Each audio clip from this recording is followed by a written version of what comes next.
ഇന്ന് അമ്മേൻ്റെ ഷോപ്പിൽ ചെറിയൊരു പണിയുണ്ട് കേട്ടോ. അതിന് വേണ്ടിയിട്ടാണ് ഈ ചാടിത്തുള്ളി പോണത്. അപ്പോൾ അതാ നമ്മൾ ഷോപ്പിലെത്തി.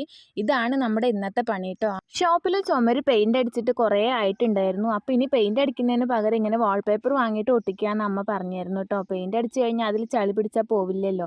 ഇതാകുമ്പോൾ ചളി പിടിച്ചാൽ നമ്മളൊന്ന് തുടച്ചെടുത്താൽ അത് പോകും. വീട്ടിലെ കിച്ചണിൽ ഇതുപോലെ വാൾപേപ്പറാണ് കേട്ടോ ഒട്ടിച്ചിട്ടുള്ളത്. അത് കുറേ വർഷമായിട്ട് ഇതുവരെ അതിനൊരു കുഴപ്പമില്ല. അതുകൊണ്ട് കൂടിയാണ് അമ്മ ഇനി വാൾപേപ്പർ ഒട്ടിക്കാമെന്ന് തീരുമാനിച്ചത് കേട്ടോ. അത് മാത്രമല്ല ഞങ്ങളാകുമ്പോൾ കൂലി തരണ്ടല്ലോ, കഴിക്കാൻ എന്തെങ്കിലും വാങ്ങി തന്നാലും മതി. അപ്പം ഞാനും അനിയത്തിയും കൂടി ഇതേ അത് ഒട്ടിച്ചുകൊണ്ടിരിക്കുകയാണ് കേട്ടോ. കാണുന്ന അത്ര എളുപ്പമല്ല, അത് ഒട്ടിക്കാൻ കുറച്ച് ബുദ്ധിമുട്ടുണ്ട്. വീട്ടിലും ഒട്ടിച്ചിട്ടുണ്ടായിരുന്നത് ഞങ്ങൾ തന്നെയായിരുന്നു കേട്ടോ. നമ്മൾ ഇവിടെ ഒരു സൈഡ് ഒട്ടിച്ച് വരുമ്പോഴേക്കും അപ്പുറത്തെ സൈഡിൽ അങ്ങനെ ചുളുങ്ങി വരും. അപ്പോൾ അതൊക്കെ കൂടെ ശരിയാക്കി ഒട്ടിച്ച് വരാൻ കുറച്ച് സമയം എടുത്തു കേട്ടോ ഞങ്ങൾ.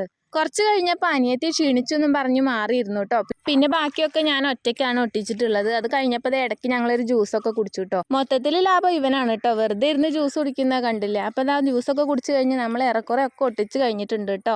അപ്പോൾ 2 ചുമരിക്കുള്ളതേ ഉണ്ടായിരുന്നുള്ളൂ. ബാക്കി ഇനി ഓർഡർ ചെയ്ത് വന്നിട്ട് വേണം ഒട്ടിക്കാൻ. അത് കഴിഞ്ഞിട്ട് ഇതാ പോണ വഴിക്ക് നമ്മളൊരു ഐസ്ക്രീമും കൂടെ കഴിച്ചു. അപ്പോൾ ഇത്രയേ ഉള്ളൂ നമ്മുടെ ഇന്നത്തെ വീഡിയോ. നമ്മുടെ ചാനൽ ആദ്യമായിട്ട് കാണുന്നവരുണ്ടെങ്കിൽ സബ്സ്ക്രൈബ് ചെയ്ത് സപ്പോർട്ട് ചെയ്യാൻ മറക്കല്ലേ.